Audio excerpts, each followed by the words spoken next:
नमस्कार। खबरों के इस बुलेटिन च तुहाडा स्वागत। मैं हाँ परमिंदर कौर। पहला पेश ने चोणवीआं खबरां। सीडीएस जनरल बिपिन रावत दा अंतिम संस्कार अज नवी दिल्ली च पूरे सैनिक सन्मानां नाल कीता जावेगा। प्रधानमंत्री नरेंद्र मोदी ने अमरीकी राष्ट्रपति के सद्दे ते डेमोक्रेसी शिखर सम्मेलन च लिया हिस्सा।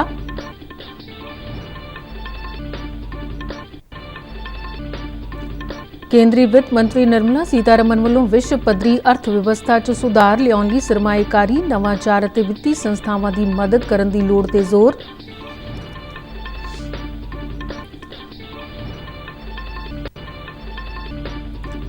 केंद्रीय सेहत सकत्तर ने कोविड महामारी के नवे वेरीएंट ओमिक्रॉन के उभरन के मद्देनज़र सूबियां ते केंद्र शासित प्रदेशों नाल समीक्षा मीटिंग की। भारत ने अंतर्राष्ट्रीय व्यापारक उड़ानों ते पाबंदी अगले बरे 31 जनवरी तक वधाई।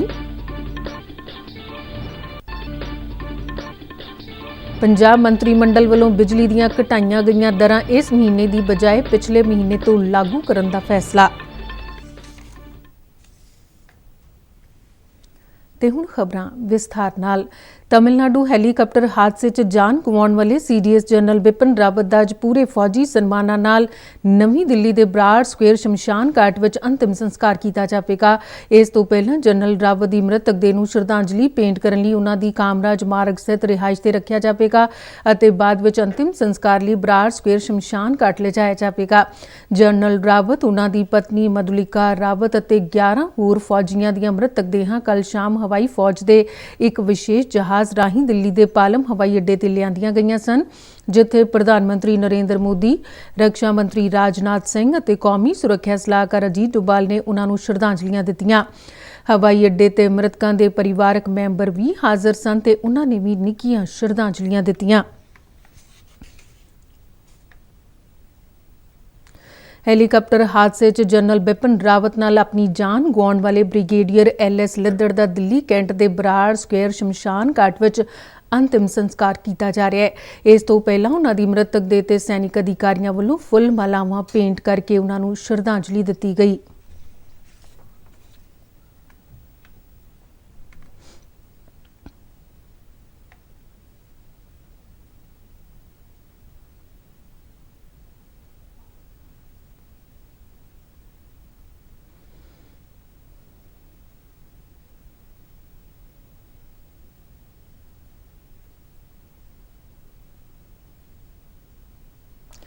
तमिलनाडु च होए हैलीकाप्टर हादसे च तरन तारण के खेमकरन इलाके के दोधी सोडियां के वसनीक नायक गुरसेवक सिंह की जान भी गई है। 31 साल के नायक गुरसेवक सिंह के घर विच जानकारी मिलन तो बाद पूरे पिंड समेत इलाके विच सोग छा गया। तरन तारण तो साडे पत्रकार अमित मरवाहा ने दस्सिया कि गुरसेवक की अपने पिता काबल सिंह नाल कुछ दिन पहलां गल हुई सी अते उन्हां एक हफ्ते च घर आउण दी गल आखी सी। गुरसेवक के घर लगी भीड़ तो उसकी बीमार पत्नी जसप्रीत कौर हैरान है। गुरसेवक दीयां 2 कुड़ियां ते एक मुंडा है। इस दौरान फौज की एक टुकड़ी वालों नायक गुरसेवक के पिता काबल सिंह का DNA टैसट लई सैंपल लिया गया। प्रधानमंत्री नरेंद्र मोदी ने अमरीका के राष्ट्रपति जो बाइडन वालों आयोजित किए गए डेमोक्रेसी शिखर सम्मेलन हिस्सा लिया। प्रधानमंत्री मोदी ने ट्वीट करके कहा कि उन्होंने बाइडन के सद्दे ते इस शिखर सम्मेलन हिस्सा लिया अते उन्होंने इस विच हिस्सा लैण ते बहुत खुशी हुई है। उन्होंने कहा कि भारत अपने सहयोगियों नाल लोकतंत्री कदरां कीमतां नूं मजबूत करना चाहुंदा है अते विश्व का सब तो वड्डा लोकतंत्र होने के नाते भारत लोकतंत्र की मजबूती लई तैयार है। इस सम्मेलन 100 तो वध देश हिस्सा ले रहे हैं। केंद्रीय वित्त मंत्री निर्मला सीतारमण ने इंडोनेशिया की मेज़बानी हेठ बाली च करवाए गए अंतर्राष्ट्रीय सम्मेलन च वर्चुअल तौर पर हिस्सा लिया। G20 देशों के सैमीनार का विषय रिकवर टुगैदर रिकवर स्ट्रोंगर यानी कि अर्थचारे की बहाली और मजबूती लिए एकजुट होने लई उन्होंने विश्व पद्धरी अर्थचारे नूं मजबूत, टिकाऊ, समावेशी और संतुलित व्यवस्था की पैरवी की। उन्होंने कहा कि समूहिक प्रगति नूं यकीनी बनाउण लई अर्थचारे की मजबूती बहुत ज्यादा लोड़ींदी है। उन्होंने सरमाएकारी, नवाचार और वित्ती संस्थानां की मदद की जरूरत ਤੇ ਜ਼ੋਰ ਦਿੱਤਾ ਤਾਂ ਜੋ ਵਿਸ਼ਵ ਪੱਧਰੀ ਅਰਥਚਾਰੇ ਨੂੰ ਲੀਹ ਤੇ ਲਿਆਂਦਾ ਜਾ ਸਕੇ। ਉਨ੍ਹਾਂ ਨੇ ਅਰਥਚਾਰੇ ਦੀ ਰਿਕਵਰੀ 'ਚ ਦੇਖੇ ਜਾ ਰਹੇ ਵਖਰੇਵੇਂ ਨੂੰ ਦੂਰ ਕਰਨ ਲਈ ਕੋਵਿਡ ਟੀਕਿਆਂ ਅਤੇ ਕੋਵਿਡ ਮਹਾਮਾਰੀ ਦੇ ਕਿਫਾਇਤੀ ਇਲਾਜ ਅਤੇ ਸਮਾਨ ਪਹੁੰਚ ਨੂੰ ਯਕੀਨੀ ਬਣਾਉਣ ਦੇ ਮਹੱਤਵ ਤੇ ਵੀ ਜ਼ੋਰ ਦਿੱਤਾ।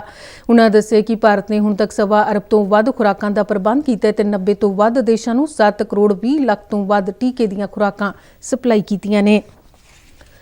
ਸੰਯੁਕਤ ਕਿਸਾਨ ਮੋਰਚਾ ਨੇ 3 ਖੇਤੀ ਕਾਨੂੰਨਾਂ ਅਤੇ ਸਬੰਧਿਤ ਮੁੱਦਿਆਂ ਨੂੰ ਲੈ ਕੇ ਆਪਣਾ ਅੰਦੋਲਨ ਮੁਲਤਵੀ ਕਰਨ ਦਾ ਐਲਾਨ ਕੀਤਾ ਹੈ। ਨਵੀਂ ਦਿੱਲੀ 'ਚ ਇੱਕ ਪ੍ਰੈਸ ਕਾਨਫਰੰਸ ਨੂੰ ਸੰਬੋਧਨ ਕਰਦਿਆਂ ਗੁਰਨਾਮ ਸਿੰਘ ਝੜੂਨੀ ਨੇ ਕਿਹਾ ਕਿ ਫੈਸਲਾ ਕਿਸਾਨ ਆਗੂਆਂ ਦੀ ਮੀਟਿੰਗ 'ਚ ਕੀਤਾ ਗਿਆ। ਉਨ੍ਹਾਂ ਦੱਸਿਆ ਕਿ ਅੰਦੋਲਨਕਾਰੀ ਕਿਸਾਨ 11 ਦਸੰਬਰ ਤੋਂ ਸਿੰਘੂ ਬਾਰਡਰ ਛੱਡਣਾ ਸ਼ੁਰੂ ਕਰ ਦੇਣਗੇ। ਉਨ੍ਹਾਂ ਕਿਹਾ ਕਿ ਕਿਸਾਨ ਆਗੂ 15 ਜਨਵਰੀ ਨੂੰ ਸਮੀਖਿਆ ਮੀਟਿੰਗ ਕਰਨਗੇ। अभी जो हमारा आंदोलन है वो जो सरकार ने वादे किए हैं उन वादों के अनुसार अभी आंदोलन को हम स्थगित किया है और हर महीने उसकी समीक्षा करते रहेंगे। 15 जनवरी को फिर एसकेएम की मीटिंग बनाई है। ਕੇਂਦਰੀ ਸਿਹਤ ਸਕੱਤਰ ਰਾਜੇਸ਼ ਭੂਸ਼ਣ ਨੇ ਕੋਵਿਡ ਮਹਾਮਾਰੀ ਦੇ ਨਵੇਂ ਵੇਰੀਐਂਟ ਓਮੀਕਰੌਨ ਦੇ ਉਭਰਨ ਸਮੇਤ ਸਮੁੱਚੇ ਭਾਰਤ ਵਿੱਚ ਕੋਵਿਡ ਟੀਕਾਕਰਨ ਦੀ ਪ੍ਰਗਤੀ ਦਾ ਜਾਇਜ਼ਾ ਲੈਣ ਲਈ ਦੇਸ਼ ਦੇ ਸਾਰੇ ਸੂਬਿਆਂ ਤੇ ਕੇਂਦਰ ਸ਼ਾਸਿਤ ਪ੍ਰਦੇਸ਼ਾਂ ਦੇ ਸਿਹਤ ਅਧਿਕਾਰੀਆਂ ਨਾਲ ਇੱਕ ਮੀਟਿੰਗ ਕੀਤੀ। ਉਨ੍ਹਾਂ ਨੇ ਕੋਵਿਡ-19 ਅਤੇ ਇਸ ਦੇ ਰੂਪਾਂ ਦੇ ਪ੍ਰਭਾਵਸ਼ਾਲੀ ਅਤੇ ਸਮੇਂ ਸਿਰ ਰੋਕਥਾਮ ਤੇ ਪ੍ਰਬੰਧਨ ਲਈ ਟੈਸਟ, ਟਰੈਕ ਅਤੇ ਟੀਕਾ ਲਗਾਉਣ ਦੀ ਨੀਤੀ ਨੂੰ ਮਜ਼ਬੂਤੀ ਨਾਲ ਲਾਗੂ ਕਰਨ ਤੇ ਜ਼ੋਰ ਦਿੱਤਾ। ਉਨ੍ਹਾਂ ਮੀਟਿੰਗ ਦੌਰਾਨ ਸੂਬਿਆਂ ਤੇ ਕੇਂਦਰ ਸ਼ਾਸਿਤ ਪ੍ਰਦੇਸ਼ਾਂ ਨੂੰ ਅਪੀਲ ਕੀਤੀ ਹੈ ਕਿ ਉਹ ਟੈਸਟਿੰਗ ਨੂੰ ਵਧਾਉਣ ਅਤੇ ਕੋਵਿਡ ਮਰੀਜ਼ਾਂ ਦੀ ਨਿਗਰਾਨੀ ਨੂੰ ਤੇਜ਼ ਕਰਨ ਤੇ ਆਪਣਾ ਧਿਆਨ ਕੇਂਦਰਿਤ ਕਰਨ ਤਾਂ ਜੋ ਸ਼ੱਕੀ ਮਾਮਲਿਆਂ ਦੀ ਜਲਦੀ ਪਛਾਣ ਨੂੰ ਯਕੀਨੀ ਬਣਾਇਆ ਜਾ ਸਕੇ ਤੇ ਉਹਨਾਂ ਨੂੰ ਫੌਰੀ ਤੌਰ ਤੇ ਅਲੱਗ-ਥਲੱਗ ਕਰਨ ਤੋਂ ਇਲਾਵਾ ਜ਼ਰੂਰੀ ਕਲੀਨਿਕਲ ਪ੍ਰਬੰਧ ਕੀਤੇ ਜਾ ਸਕਣ। ਕੋਵਿਡ-19 ਮਹਾਮਾਰੀ ਦੀ ਰੋਕਥਾਮ ਲਈ ਕੇਂਦਰ ਵੱਲੋਂ ਸ਼ੁਰੂ ਕੀਤੇ ਗਏ ਦੇਸ਼ ਵਿਆਪੀ ਟੀਕਾਕਰਨ ਤਹਿਤ ਹੁਣ ਤੱਕ 131 ਕਰੋੜ ਤੋਂ ਵੱਧ ਟੀਕੇ ਦੀਆਂ ਖੁਰਾਕਾਂ ਦਿੱਤੀਆਂ ਜਾ ਚੁੱਕੀਆਂ ਨੇ। ਕੇਂਦਰੀ ਸਿਹਤ ਤੇ ਪਰਿਵਾਰ ਭਲਾਈ ਮੰਤਰਾਲਾ ਨੇ ਕਿਹਾ ਕਿ ਬੀਤੀ ਸ਼ਾਮ 7 ਵਜੇ ਤੱਕ 67 ਲੱਖ ਤੋਂ ਵੱਧ ਟੀਕਾ ਖੁਰਾਕਾਂ ਇੱਕੋ ਦਿਨ ਵਿੱਚ ਦਿੱਤੀਆਂ ਗਈਆਂ। ਮੰਤਰਾਲਾ ਨੇ ਕਿਹਾ ਕਿ ਹੁਣ ਤੱਕ ਹੋਏ ਟੀਕਾਕਰਨ ਵਿੱਚੋਂ 80 ਕਰੋੜ 94 ਲੱਖ ਖੁਰਾਕਾਂ ਪਹਿਲੀ ਡੋਜ਼ ਵਜੋਂ ਅਤੇ 50 ਕਰੋੜ 15 ਲੱਖ ਤੋਂ ਵੱਧ ਖੁਰਾਕਾਂ ਦੂਜੀ ਡੋਜ਼ ਵਜੋਂ ਦਿੱਤੀਆਂ ਗਈਆਂ ਨੇ।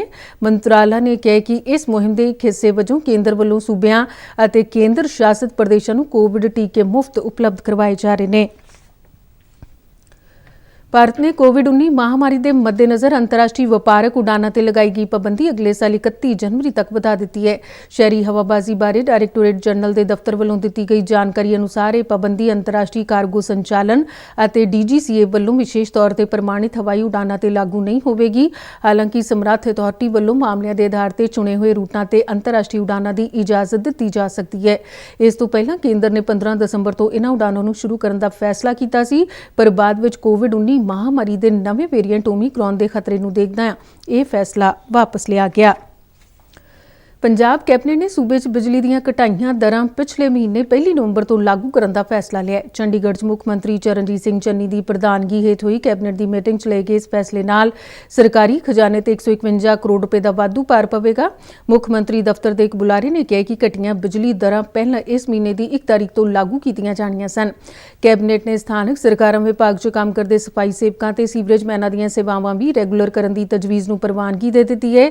ਇਸ ਫੈਸਲੇ ਨਾਲ 4,500 ਤੋਂ ਵੱਧ ਮੁਲਾਜ਼ਮਾਂ ਨੂੰ ਲਾਭ ਹੋਵੇਗਾ ਤੇ ਤਕਰੀਬਨ 46 ਕਰੋੜ ਰੁਪਏ ਦਾ ਵਾਧੂ ਸਾਲਾਨਾ ਆਰਥਿਕ ਬੋਝ ਖਜ਼ਾਨੇ ਤੇ ਪਵੇਗਾ।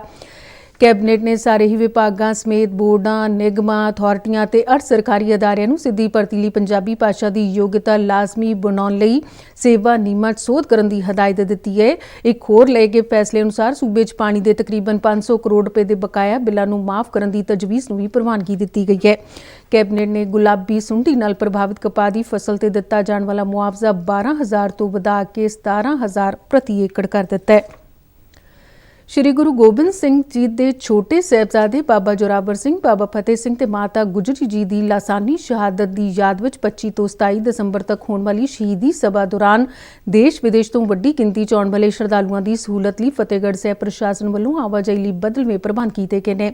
ਜ਼ਿਲ੍ਹੇ ਦੇ ਡਿਪਟੀ ਕਮਿਸ਼ਨਰ ਪੂਨਮਦੀਪ ਕੌਰ ਨੇ ਦੱਸਿਆ ਕਿ ਆਵਾਜਾਈ ਨੂੰ ਸੁਚਾਰੂ ਬਣਾਏ ਰੱਖਣ ਵਿੱਚ ਜ਼ਿਲ੍ਹਾ ਪੁਲਿਸ ਵੱਖ-ਵੱਖ ਥਾਵਾਂ ਤੇ ਲੋਕਾਂ ਦੀ ਮਦਦ ਕਰੇਗੀ। ਖਬਰਾਂ ਦੇ ਬੁਲੇਟਿਨ ਸਾਡੇ ਦਰਸ਼ਕ RNUDDK ਜਲੰਧਰ ਦੇ YouTube ਚੈਨਲ, Facebook ਪੇਜ ਅਤੇ Twitter ਹੈਂਡਲ ਤੇ ਵੀ ਦੇਖ ਸਕਦੇ ਨੇ। ਤੇ ਇਸ ਦੇ ਨਾਲ ਹੀ ਖਬਰਾਂ ਦਾ ਬੁਲੇਟਿਨ ਇੱਥੇ ਹੀ ਖਤਮ ਹੁੰਦਾ ਹੈ। ਇਜਾਜ਼ਤ ਦਿਓ, ਨਮਸਕਾਰ। ਮੈਂ ਮਾਸਕ ਲਗਾ ਕੇ ਸਟੂਡੀਓ ਤੋਂ ਬਾਹਰ ਜਾ ਰਹੀ ਹਾਂ। ਬਾਹਰ ਜਾਣ ਵੇਲੇ ਤੁਸੀਂ ਵੀ ਮਾਸਕ ਜ਼ਰੂਰ ਲਗਾਓ।